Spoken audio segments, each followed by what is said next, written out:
কৃত্রিম বুদ্ধিমত্তার এই যুগে ডেটা অ্যানোটেশন প্রক্রিয়া গুরুত্বপূর্ণ হয়ে উঠেছে। এর মানে হলো কোনো ছবি, লেখা, অডিও বা এমন কোনো কিছুতে ঠিক কি আছে তা যতটা সম্ভব সঠিকভাবে বর্ণনা করা। আপনি নিজেও হয়তো এসব করেছেন। সেসব পরীক্ষার কথা নিশ্চয়ই আপনি জানেন, যেখানে আপনাকে বাস, ট্রাফিক লাইট এসবের ছবিতে ক্লিক করতে হয়। এই ধরনের কাজ করে পয়সা উপার্জন করছেন এমন লাখ লাখ ডেটা শ্রমিক রয়েছেন। তারা মূলত বিভিন্ন মাধ্যমে ডেটার এই শ্রেণী বিভাগ করে থাকেন। কৃত্রিম বুদ্ধিমত্তা ব্যবস্থাকে সঠিক সিদ্ধান্ত নিতে শেখানোর ক্ষেত্রে তাদের কাজ অপরিহার্য। কারো কারো কাছে কাজটি বিরক্তিকর হতে পারে, কিন্তু অনেকেই আবার এমন একটি কাজের খোঁজেই আছেন।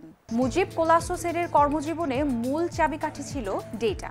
কোলাসোসেরি বাড়ি থেকেই ডেটা সেটের শ্রেণী বিভাগ করা শুরু করেন। প্রথমে অ্যামাজনের জন্য, এরপর তার নিজেরই ক্রেতা তৈরি হয়ে যায়। বর্তমানে তিনি ইনফোক্সের ব্যবস্থাপনা পরিচালক। 600-রও বেশি মানুষ এই প্রতিষ্ঠানে কর্মরত আছেন। So we're teaching the human intelligence to a machine that is simply called কৃত্রিম বুদ্ধিমত্তা নামে পরিচিত একটি যন্ত্রকে আমরা মানবীয় বুদ্ধিমত্তা শিক্ষা দিচ্ছি। আমরা মেশিন লার্নিংও ব্যবহার করছি, যেমন চালক ছাড়া গাড়ি বা স্বয়ংক্রিয় গাড়ি চালনা। এই যন্ত্রটি বা গাড়িটিকে রাস্তায় চালানো শেখাতে হলে একে শেখাতে হবে কোনটি মানুষ, কোনটি যানবাহন, কোনটি ট্রাফিক। আর তা শেখানোর উপায় হলো জিনিসপত্রকে লেবেল দেওয়া, তাদের ভাষায় বর্ণনা করা। by labeling, annotating objects. হিসাব অনুযায়ী 2027 সাল নাগাদ ডেটা অ্যানোটেশন ও লেবেলিং এর বাজার 33% বাড়বে। ফলে ভারত, কেনিয়া, আর্জেন্টিনা এবং ফিলিপাইন্সের মতো দেশে ডেটার শ্রেণীকরণের কর্মীদের চাহিদাও বাড়তে থাকবে।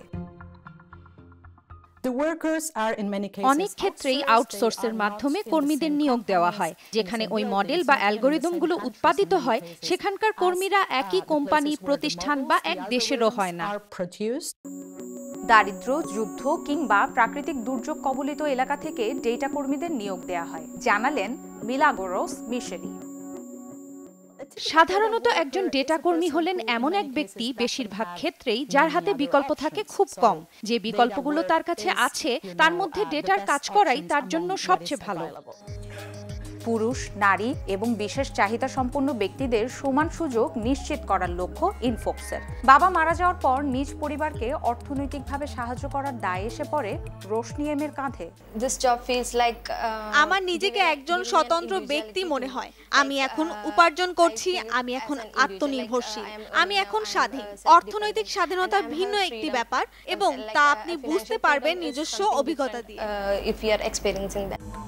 শুরুতে এখানকার কর্মচারীরা গড়ে প্রতি মাসে 250 ইউরোর মতো বেতন পেয়ে থাকেন। সাথে থাকে অসুস্থতা ভাতা বা সবেতনে মাতৃত্বকালীন ছুটির মতো সামাজিক সুবিধা। আন্তর্জাতিক প্রযুক্তি প্রতিষ্ঠানগুলোর জন্য ইনফোক্সকে সাব কন্ট্রাক্টে কাজ দেওয়া একটি ভালো ব্যবসা। এই কাজের চাহিদা প্রচুর, তাই লোকে বলাবলি করে এই কাজের জন্য বেশি দক্ষতা দরকার নেই। কাজটি সহজ এবং এক কাজই বারবার করতে হয়, বিরক্তিকর কাজ।